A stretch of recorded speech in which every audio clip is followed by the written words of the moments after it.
เทนี่แหละสบายดีมื้อนี้ข้าพเจ้าสิชวนมาเฮ็ดแกงหมากบวบเนาะสำหรับแม่ลูกอ่อนเดี๋ยวเฮามาเริ่มเฮ็ดกันเลยขั้นตอนทำอิฐเฮาก็มาล้างหมากบวบกันเนาะมาล้างหมากบวบแล้วล้างหมากบวบให้สะอาดเนาะแล้วเฮาก็มาล้างไฟแล้วเฮาก็มาข้างหม้อเนาะมาข้างหม้อแล้วเฮาก็มาซอยหมากบวบเนาะเป็นต้นน้อยๆเป็นต้นน้อยๆแล้ว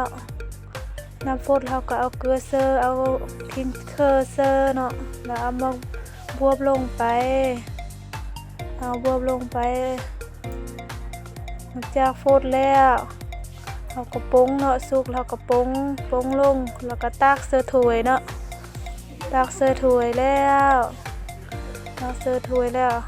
เฮาก็มาซิมเนาะมาหาข้าวซิม